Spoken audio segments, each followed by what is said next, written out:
আমাদেরকে আল্লাহ রাব্বুল আলামিন তার রহমত থেকে নিরাশ হতে বারণ করছেন।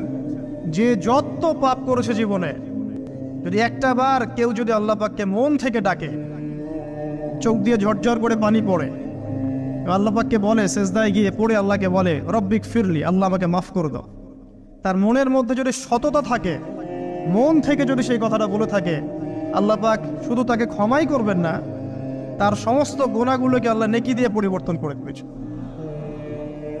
একটা হাদিস পড়ছিলাম, নবী করিম সাল্লাল্লাহু আলাইহি ওয়াসাল্লাম তিনি বলছেন যে লাম্মা কাদাল্লাহুল খালক, যখন আল্লাহ রাব্বুল আলামিন এই মহাবিশ্ব সৃষ্টি করেন, তখন আল্লাহ রাব্বুল আলামিন কাতাবা কিতাবান, একটা কিতাব লিখেছেন, একটা কিতাব আছে আল্লাহর কাছে। কাতাবা কিতাবান ফাহুয়া ইনদাহু ফাওকাল আরশ, যেই কিতাবটা আল্লাহর নিজের কাছে আছে আরশের উপরে, সেখানে আল্লাহ পাক লিখে রেখেছেন। কি লিখেছেন? ইন্না রাহমাতি সাবাকাত গদাবি, প্রতিটা ক্ষেত্রেই আমার রহমত, আমার দয়া, আমার করুণা আমার গজবকে পরাজিত করেছে। মানে আল্লাহ রাব্বুল আলামিনের গজব এর উপরে আল্লাহ পাকের রহমত অবস্থান করছে। জীবনের কোনো ক্ষেত্রে হতাশ হওয়ার কোনো সুযোগ নাই। আজকে পারিবারিক ভাঙন বলেন, ব্যক্তি পর্যায়ের আত্মিক ধ্বংসই বলেন, সমাজের বিপর্যয় বলেন, যাই বলেন, পিছনে একটা বড় কারণ আছে। সেটা হলো আল্লাহ থেকে দূরে থাকা মানুষ, আল্লাহ থেকে হতাশ হয়ে যাওয়া। আর এই কাজটা শয়তান করিয়েছে মানুষকে আল্লাহ থেকে দূরে সরানোর জন্য। কিন্তু আল্লাহ রাব্বুল আলামিনের কাছে কেউ যদি যেতে চায়, মন থেকে যদি আল্লাহকে একটা বারও ডাকে, আল্লাহ পাক এক ডাকের মাধ্যমেও তার গুনাহ মাফ করতে পারে। দুজন ব্যক্তির ঘটনা পড়লাম। একজন ব্যক্তি প্রচন্ড রকম আবেদ, প্রচুর ইবাদত করে। আপনারা জানেন ইবলিসও কিন্তু আবেদ ছিল, ইবলিস কিন্তু প্রচুর ইবাদত করেছে। এখন ওই ব্যক্তির একজন বন্ধু ছিল, এটা বানু ইসরাঈলের ঘটনা। তো সেই বন্ধু পাপী ছিল, বিভিন্ন কবিরা গুনাহ করত। আর এই আবেদ ব্যক্তি বারবার তাকে নসিহত করত, গুনাহ ছেড়ে দাও, তুমি পাপ করছো, গুনাহ ছেড়ে দাও। তখন সেই ব্যক্তি যে পাপ করছে সে বলতো যে আল্লাহ কি তোমাকে আমার রক্ষক বানিয়েছেন? আল্লাহ কি তোমাকে আমার উপর দারোগা বানিয়েছেন? আমাকে আল্লাহর হাতে ছেড়ে দাও, আমাকে নসিহত করতে শোনা। একদিন এই আবেদ ব্যক্তি তার বন্ধুকে একটা জঘন্য পাপ করতে দেখলো, এমন একটা পাপ যেটা দেখে তার মনে ধারণা আসলো এটা চরম জঘন্য একটা কাজ।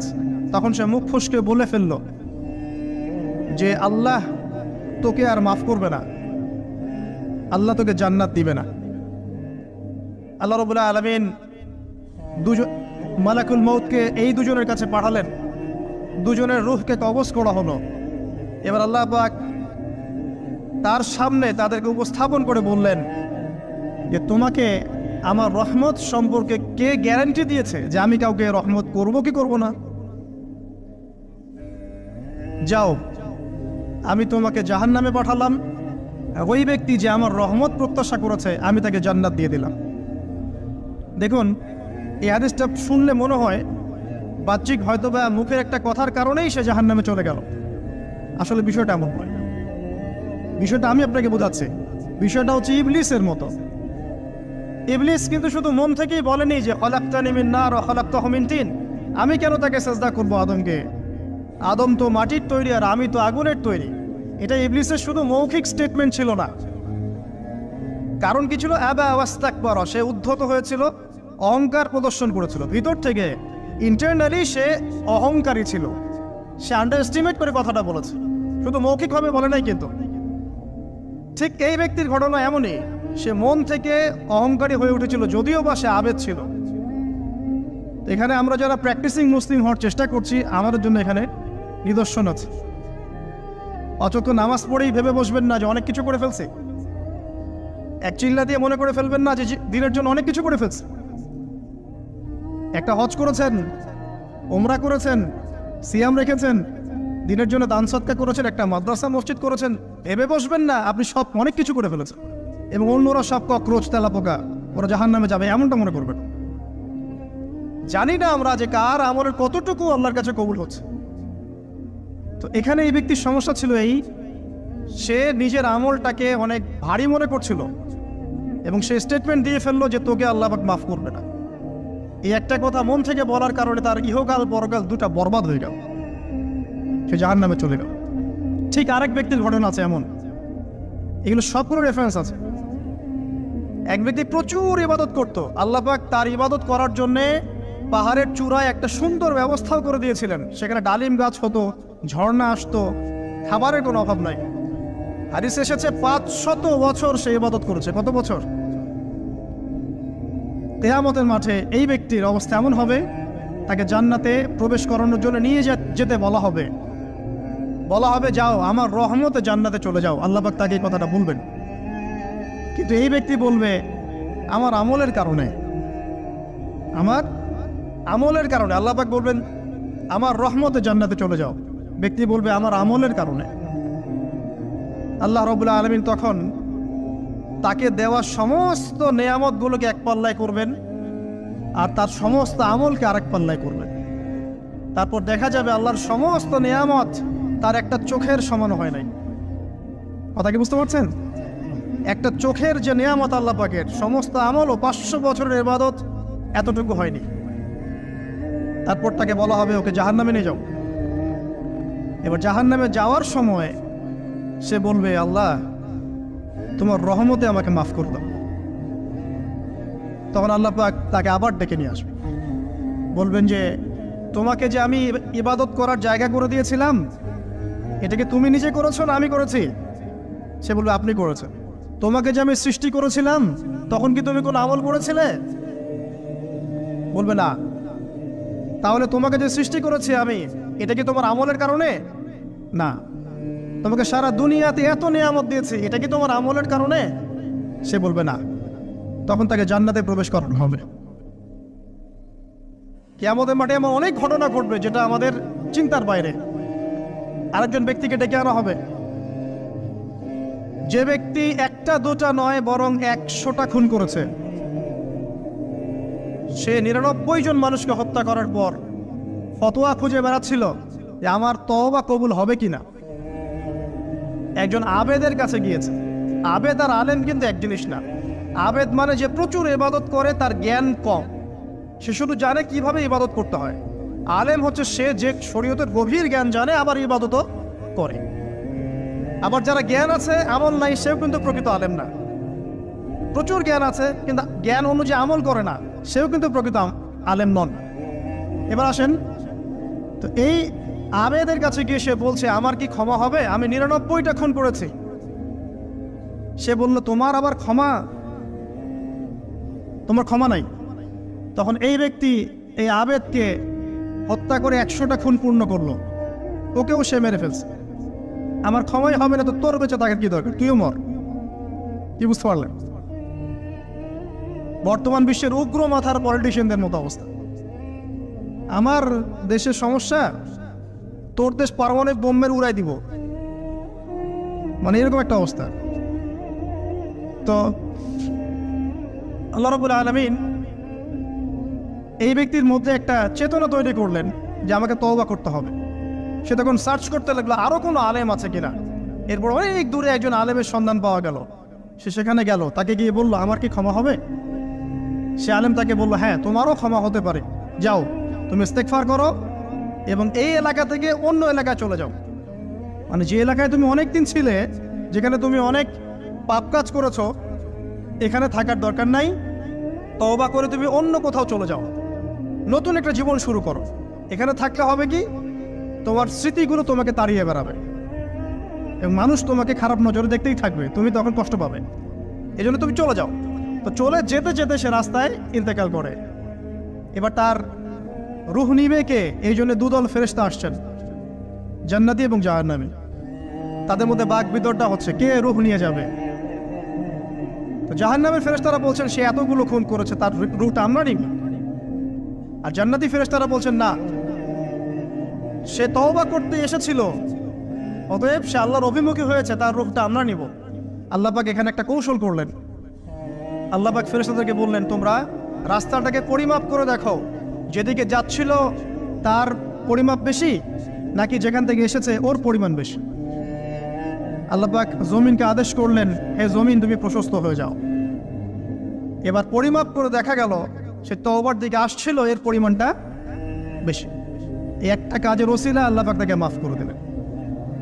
মনে রাখবেন, এটা মৌখিক বিষয় ছিল না, সে মন থেকে ভিতর থেকে কিন্তু সে আল্লাহর প্রতি অনুগত হয়েছিল। এই মনের বিষয়টা আল্লাহ ছাড়া কেউ জানে না। আপনি দেখতে পারেন সমাজে অনেকে দাড়ি টুপি পাগড়ি জুব্বা সব লাগিয়ে ঘুরছে, তো বিশ্বাস করেন তাদের মনটা এমনও হতে পারে যে জানোয়ারের চেয়েও কুৎসিত, এমনও হতে পারে। আবার আপনি দেখবেন সমাজে এমন অনেক মানুষ ঘুরছে যারা হয়তো অনেক পাপে লিপ্ত মনে হচ্ছে, কিন্তু মনের মধ্যে সততা আছে। আর যার মনের মধ্যে সততা আছে, আল্লাহ বা কোনো না কোনো দিন ইনশাআল্লাহ তাকে হেদায়েত দিবে। এটা আমরা আমাদের অভিজ্ঞতা থেকেও দেখেছি। এমন অনেক মানুষকে আমরা দেখেছি যে ড্রাগ অ্যাডিক্টেড ছিল, মিউজিক করেছে, হারাম সম্পর্কের মধ্যে ছিল, নামাজ ঠিক মতো পড়ে নাই, কিন্তু যখনই আল্লাহর কথা আলোচনা হতো দেখতাম সে খুবই শান্তভাবে মন থেকে কথা শুনছে। এই কথা শুনতে শুনতে শুনতে একদিন মাশাআল্লাহ এখন দেখবেন যে চিল্লা দিয়ে বেড়াচ্ছে বিভিন্ন মসজিদে। আল্লাহ হেদায়েত দিয়েছে, সব ছেড়ে দিয়েছে। এরকম মানুষের অভাব নাই কিন্তু সমাজে। তো এখানে আল্লাহ পাকের রহমত বা দয়ার একটা উজ্জ্বল দৃষ্টান্ত দেখতে পারবেন। ঠিক এরকম আরো একটা ঘটনা আছে বনু ইসরাইলের। এক ব্যক্তি এত পাপ করেছে যে শেষে মৃত্যুর সময় সে সন্তানদেরকে ডাকছে, ডেকে বলছে যে আমি যখন মারা যাব আমার লাশটাকে তোমরা কবর দিও না, যদি আল্লাহ পাক আমাকে ধরতে পারেন তাহলে খবর আছে আমার। আর কি করতে হবে? সে বলছে যে আমার দেহটাকে তোমরা পুড়িয়ে ফেলবে, এবং পুড়িয়ে ফেলার পরে ছাইগুলোকে একত্রিত করবা, করে অর্ধেক ছাই সমুদ্রে ভাসিয়ে দিবা, অর্ধেক ছাই বাতাসে উড়িয়ে দিবা। সন্তানরা তাই করলো। মৃত্যুর পর আল্লাহ পাক এই সমুদ্র এবং জমিনকে বাতাসকে আদেশ করলেন যে তোমরা ছাই জড়ো করে দাও। আর মানুষ আর জিন আল্লাহর কথা না শুনলেও এই প্রকৃতি আল্লাহ পাকের কথা শোনে। বিজ্ঞান বলে প্রকৃতি থেকে সব হচ্ছে। কি প্রকৃতি? প্রকৃতি কি, কাকে বলে? মানুষকে আল্লাহর ইবাদতকে বাদ দিয়ে প্রকৃতি পূজায় নিয়ে গেছে। এই পুরো প্রকৃতি আর মহাবিশ্ব এক আল্লাহর ইবাদত করে। কে সৃষ্টি করলো প্রকৃতি? প্রাকৃতিক ভাবে হয়েছে সবকিছু বলে, আল্লাহ থেকে হয়েছে বলা যাবে না। বললে আপনি মৌলবাদী হয়ে যাবেন। আল্লাহ শব্দ ইউজ করলে আপনি মৌলবাদী হয়ে যাবেন। ধর্মতাত্ত্বিক শব্দগুলোকে আস্তে আস্তে উঠিয়ে দেওয়া হয়েছে। দেখবেন যুক্তি, বিজ্ঞান, দার্শনিক শব্দগুলোকে আনা হয়েছে। এটাও টেকনিক্যালি করা হয়েছে। কোন সেকুলার মিডিয়াতে আপনি দেখবেন না ইনশাআল্লাহ বলছে। ইনশাআল্লাহ প্রমাণ করবে যে আপনি আস্তিক না নাস্তিক। তো প্রকৃতিকে আল্লাহ পাক আদেশ করলেন, এই সমুদ্র ছাই জড়ো করো, এই বাতাস ছাই জড়ো করো। তারা ছাই জড়ো করে দিল। এই ব্যক্তিকে বলা হচ্ছে তুমি জীবিত করে আল্লাহ পাক বলছেন তুমি যে এই কাজটা করেছিলে, লিমা ফাআলতা হাযা, তুমি এই কাজটা কেন করেছো? তখন এই ব্যক্তি উত্তর দিচ্ছে, মিন খাশিয়াতিকা ইয়া রাব্বি ওয়া আনতা আ'লাম। হে আল্লাহ, আমি আমার বুঝে যা এসেছে আপনার ভয়েই আমি এই কাজটা করেছি, আর আপনি খুব ভালো করেই জানেন যে আমি আপনার ভয়ে করেছি নাকি অন্য কোনো কারণে করেছি। মানে আপনি আমার মনের কথা জানেন। আল্লাহ পাক তাকে মাফ করে দিলেন। আপনাদেরকে আমি সেই ব্যভিচারী মহিলার কথাও মনে করাই, যে ছিল একজন প্রস্টিটিউট মহিলা, পতিতা, যেটা আমরা বলি সমাজের ভাষায়। যদি এখন নতুন শব্দ এসেছে সেক্স ওয়ার্কার বা যৌনকর্মী, এবং এগুলোকে আমরা এখন প্রমোট করছি। আমরা এখন অশ্লীলতাকে প্রমোট করছি। এই কথা বলতে আমাদের বুক কাঁপা উচিত নয় যে আমরা এখন অশ্লীলতাকে প্রমোট করছি। আমরা এখন কাপড় খোলার সংস্কৃতি থেকে যাচ্ছি। যে কাপড় খুলে দিয়েছিল ইবলিস। ইবলিস আমাদের বাবা মার কাপড় জান্নাতে খুলে দিয়েছিল, এটা কি জানেন? ফল খাওয়ার পরে এই ফল খেতে কে প্রলুব্ধ করেছে? ইবলিস। গাছের কাছে গিয়ে ফল ভক্ষণ করার পর সর্বপ্রথম আমাদের পিতামাতার গা থেকে কাপড় খুলে পড়ে গেছে। তা আমাদের পিতামাতাকে মহাবিশ্বে নগ্ন করে দিয়েছে ইবলিস, আর তার অনুসারীরা এই জমিনে আদম সন্তানদেরকে নগ্ন করছে এখন। অতএব এই যে একটা ট্রেন্ড এখন চলছে, দেখবেন হারাম রিলেশনশিপকে মিডিয়ার মধ্য দিয়ে প্রমোট করা হচ্ছে, মনে হয় একটা স্বাভাবিক বিষয়। কোনো বিষয়ই না এটা, যে কেউ জেনাই করতে পারে। জেনা পর্ন খুব নর্মাল। হালাল ভাবে যদি আপনি বিয়ে শাদী করতে যান তখন সমস্যা হচ্ছে। হালাল ভাবে যদি আপনি বিয়ে করতে যান তখন সমস্যা হচ্ছে। হারামভাবে আপনি যা ইচ্ছা তাই করতে পারেন, সমাজে কেউ কিছু বলছে না। এখন বলছে এগুলো স্বাধীনতা। সুবহানাল্লাহ, কোন স্বাধীনতা? স্বাধীনতা বলে কোনো শব্দ নাই মহাবিশ্বে। এই পুরো বিশ্বের সমস্ত মানুষ আল্লাহর অধীনে পরাধীন।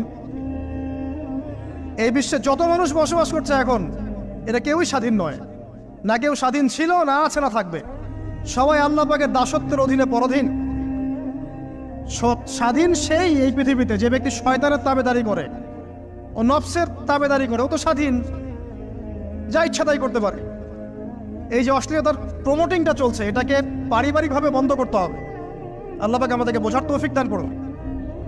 এগুলো যত বাড়বে সমাজে মহামারী আসবে, দেখে নিয়ে মহামারী আসবে, দুর্ভিক্ষ আসবে, সমাজে এমন সব রোগ ব্যাধির জন্ম হবে যেগুলোর নামও শোনে নাই মানুষ কখনো, এবং সামনে ভূমিধস অপেক্ষা করছে, এগুলো আসবে। যাই হোক, ওই মহিলা, যে ব্যক্তি একজন যৌনকর্মী ছিল, বা যেটা আমরা বলি ব্যভিচারিণী মহিলা ছিল, একটা কুকুরকে দেখেছে সে পানি পান করার জন্য তৃষ্ণার্ত, সে এটাতে মায়া করে, দয়া করে তার মোজাটাকে নামিয়ে এই কূপ থেকে পানি উঠিয়ে কুকুরকে পান করিয়েছে। এই একটা কাজের বদৌলতে আল্লাহ রাব্বুল আলামিন এই ব্যভিচারী মহিলাকে মাফ করে জান্নাত দিয়ে দিয়েছে। হাদিসে এটাও এসেছে, নবী সাল্লাল্লাহু আলাইহি ওয়াসাল্লাম বলেছেন, ইরহামু মান ফিল আরদ, তোমরা সবাই জমিনবাসীর প্রতি রহম করো। জমিনে মুসলিমই থাকতে হবে, তাদের প্রতি রহম করতে হবে এমন নয়, জমিনবাসী যারাই আছে সবার প্রতি রহম করো, জাতি ধর্ম বর্ণ নির্বিশেষে। এমনকি পশু পাখির প্রতিও দয়া করো। ইরহামু মান ফিল আরদ, জমিনে যারা আছে সবার প্রতি রহম করো। ইয়ারহামুকুম মান ফিস সামা, যিনি আসমানে আছেন তিনি তোমাদের প্রতি রহম করবেন ইনশাআল্লাহ। ইসলাম এই কথাগুলো বলেছে 1400 বছর আগে। আজকের এই বিশ্বের সোকল্ড এই মডার্ন বিশ্বে, যেখানে মানুষের রক্তের কোনো দাম নাই, সেখানে ইসলাম পশু পাখির অধিকার নিয়ে কথা বলেছে 1400 বছর আগে। কাদেরকে কি শেখাতে আসেন? কোরআন এবং সুন্নাহর বাইরে অভ্রান্ত সত্যের কোনো উৎস আছে? এখানে যা আছে তাই চূড়ান্ত। মানতে চাইলে মানেন, না মানতে চাইলে জাহান্নামে যান, কেউ তো বাধ্য করছে না। লাকুম দীনুকুম ওয়ালিয়া দিন। আল্লাহ পাকের রহমত দেখেন। আরেকটা ঘটনা আছে এমন, একটা বিড়ালকে বেঁধে রেখেছিল এক মহিলা, খাবার দেয় নাই, কষ্ট দিয়েছে। একটা বিড়ালকে খাবার না দিয়ে কষ্ট দেওয়ার কারণে এই মহিলাকে আল্লাহ পাক জাহান্নামে পাঠিয়েছে। এরকম কত ঘটনা আছে। এই ঘটনাগুলো হাদিসের পাতায় বর্ণিত আছে। কোরআনে কি বলছে দেখুন। কোরআনের আমি কয়েকটা পয়েন্ট আপনাদেরকে খালি বলছি, এটা নিয়ে আমি সকালে ভাবছিলাম। আল্লাহ পাক আদম আলাইহিস সালামকে সৃষ্টি করেছেন আমরা সবাই জানি, কিন্তু আল্লাহ পাক সূরা সাদের মধ্যে বলছেন ইবলিসকে, হে ইবলিস, তোমাকে কিসে বারণ করলো আদমকে সিজদা করতে, যে আদমকে আমি নিজের হাত দিয়ে সৃষ্টি করেছি। আল্লাহ রাব্বুল আলামিন যে আমাদেরকে এত যত্ন করে ভালোবেসে সৃষ্টি করেছেন, এটা কি আল্লাহ পাকের দয়ার নিদর্শন নয়? মহাবিশ্বের অন্য কোন মাখলুক সৃষ্টির ব্যাপারে আল্লাহ পাক বলেন নাই খলাকতু বিয়াদাই, আমি নিজ হাতে তাকে সৃষ্টি করেছি। শুধু সৃষ্টি নয়, সৃষ্টি করার পর আল্লাহ পাক তাকে সমস্ত নাম শিক্ষা দিয়েছেন। এই যে জ্ঞান শিক্ষা দেওয়া, জ্ঞান, এটা আল্লাহ পাকের সবচেয়ে বড় নিদর্শনগুলোর মধ্যে অন্যতম।